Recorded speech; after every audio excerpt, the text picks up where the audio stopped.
Good day. Welcome to Assignment 9. This assignment is for my healthcare friends. As you know from the outline, this assignment covers Chapter 6. Unlike some of the previous chapters, all of Chapter 6 is included in this assignment. So please read it all. Most of us think of doctors and nurses as trusted caregivers, but what happens when the people meant to heal become the ones who harm? In this chapter, we explore chilling real-life cases where healthcare professionals, including doctors, nurses, and even home health aides, use their positions to commit murder. These aren't just isolated incidents.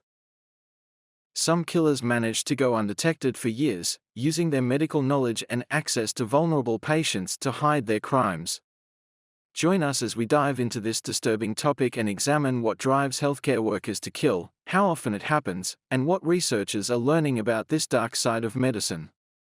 In their article Serial Murder by Healthcare Professionals, researchers examine 90 cases of serial killings committed by medical personnel across the globe.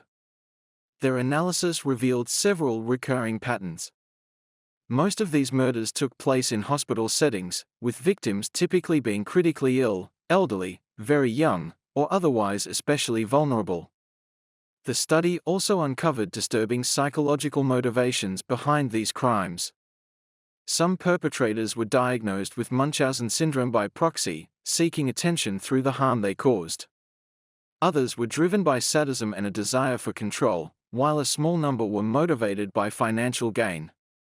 This research offers valuable insight into a rare but deeply troubling phenomenon within the healthcare field. Research has identified several recurring patterns in cases of serial murder committed by healthcare providers. Investigations often begin when there is a noticeable cluster of cardiopulmonary arrests or deaths within a specific patient population.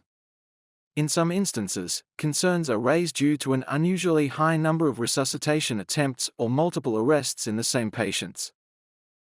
Common features reported in the literature include the detection of a particular injectable substance in toxicology screens following death or critical events, a concentration of deaths occurring during evening or night shifts, and epidemiological findings that link the presence of a specific healthcare provider to a heightened risk of patient mortality. Serial murders committed by healthcare providers in the United States are rare compared to other types of serial killings. A 2009 survey spanning 35 years identified just 41 cases involving pattern patient murders by medical staff. Often referred to as angels of death, these individuals typically work in hospitals or nursing homes and meet the criteria for serial killers, though their crimes usually lack overt violence. Instead, they quietly carry out their duties, taking lives with little emotion when the opportunity presents itself. With regular access to powerful medications, these place-specific killers exploit their roles to harm the very patients who trust them.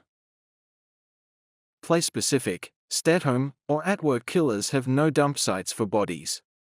Surprisingly, nearly half are male offenders. Examples provided by Hickey include Charles Cullen and Donald Harvey.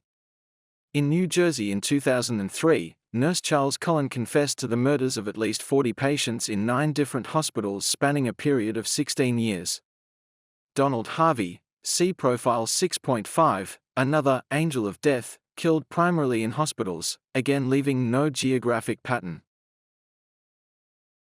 Offenders who kill in hospitals or nursing homes differ significantly from the stereotypical serial killers who stalk and violently attack victims. These individuals are not usually driven by lust or profit. Instead, they are quiet, methodical killers who appear to perform their duties with care, until an opportunity arises to take the life of a trusting patient, often without emotion or warning. Their outward friendliness and compassion make them difficult to detect. Unlike most serial killers, these place-specific offenders have regular access to lethal medications, making their crimes easier to conceal. Unfortunately, hospital staff are often unprepared to recognize such threats or deal with the reality of homicide within a healthcare setting. In the final section of the chapter, Hickey covers female healthcare serial killers and red flags for hospitals and other healthcare facilities that may signal suspicious activity. Once again, Please read this material carefully. Have a great day.